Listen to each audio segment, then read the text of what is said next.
Bollywood actress अथिया शेट्टी अब फिल्मों में नहीं दिखेंगी। उनके पिता सुनील शेट्टी ने एक इंटरव्यू में इस बात की जानकारी दी। बता दें कि हाल ही में अथिया मां बनी हैं, जिसके बाद उन्होंने फिल्मों से दूर रहने का फैसला लिया है। सुनील ने कहा कि वो जिंदगी की सबसे अच्छी फिल्म में मां की भूमिका निभा रही, जो उसे बहुत पसंद है। अथिया ने 2015 में फिल्म हीरो से करियर की शुरुआत की थी। उनकी आखिरी फिल्म मोतीचूर थी।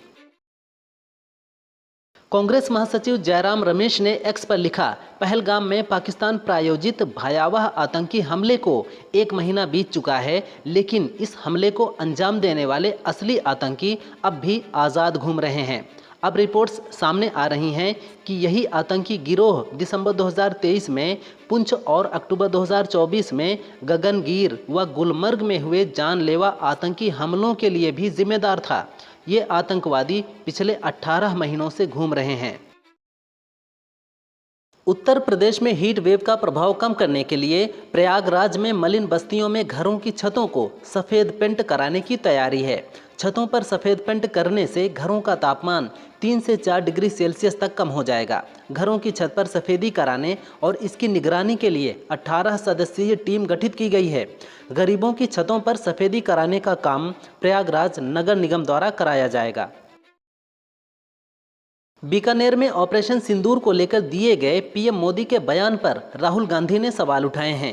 इसके जवाब में डिप्टी सीएम केशव प्रसाद मौर्य ने एक्स पर लिखा, कांग्रेस और राहुल गांधी को चाहिए कि पाकिस्तान का गुलामी वाला चश्मा और चीन की झूठ सुनने की मशीन फेंक दें। देश को दुश्मनों की नज़र से देखना बंद करो, वरना भारत की जनता आईना दिखाना जानती है। भारत अब सिर्फ देखता नहीं, मुंहतोड़ जवाब देता है। संभल जिले में आसमोली थाना क्षेत्र के एक गांव में आपसी विवाद में पत्नी से मारपीट करना पति को महंगा पड़ गया। आपसी विवाद में पति ने पत्नी को पीट दिया।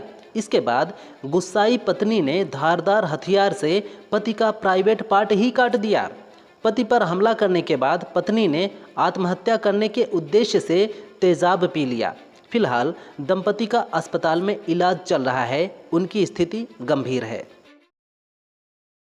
यूपी के उन्नाव में सदर कोतवाली क्षेत्र के काशीराम कॉलोनी निवासी 42 वर्षीय हसीन अहमद की पत्नी को अपने भांजे से ही प्यार हो गया।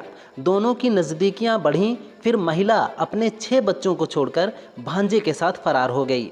हसीन अहमद ने आरोप लगाया कि उसकी पत्नी घर से 80,000 रुपये और पुश्तैनी जेवर भी ले गई है। पीड़ित की शिकायत पर एसपी दीपक भूकर ने तत्काल संज्ञान लेते हुए सीओ सिटी सोनम सिंह को जांच के निर्देश दिए हैं। बीजेपी एमपी अनुराग ठाकुर ने हिमाचल के पांवटा साहिब में कहा, भारत ने हर बार पाकिस्तान को हराया है। भारत ने ऑपरेशन सिंदूर में दिखाया है कि अगर पाकिस्तान भारत पर बुरी नज़र डालता है तो उसकी आंखें फोड़ दी जाएंगी। मैं पाकिस्तान को चेतावनी दे रहा हूं, अगर वो अगली बार भारत पर आतंकवादी हमला करने की कोशिश करता है तो उन्हें अंतिम संस्कार में उनके शवों को कंधा देने और अंतिम संस्कारों में आंसू बहाने वाला कोई नहीं मिलेगा। श्रीकांत शिंदे के नेतृत्व वाले डेलीगेशन ने यूएई के अबू धाबी में राष्ट्रीय मीडिया कार्यालय के महानिदेशक डॉक्टर जमाल मोहम्मद ओबैद से मुलाकात की। इस मीटिंग को लेकर शिंदे ने कहा, यूएई ने कहा है कि वो किसी भी तरह के आतंकवाद का समर्थन नहीं करेगा। हमने उन्हें बताया कि भारत पर मुंबई, पठानकोट और पुलवामा समेत कई आतंकी हमले हुए हैं। यूएई आतंकवाद के खिलाफ है और सभी देशों के लिए एक साथ आकर आतंकवाद से लड़ना जरूरी है। पहलगाम में हुए आतंकी हमले की दुनिया भर के कई देशों ने आलोचना की है। इस बीच जापान के हडसन इंस्टीट्यूट के नॉन रेजिडेंट फेलो सतोरू नागाओ ने कहा, भारत लंबे समय से पाकिस्तान समर्थित आतंकवाद से पीड़ित रहा है। हमें पाकिस्तान को साफ तौर पर कहना चाहिए कि उसे आतंकवाद पर सख्ती से कार्रवाई करनी चाहिए। समस्या ये है कि पाकिस्तान खुद ये नहीं मानता है कि आतंकवाद गलत है।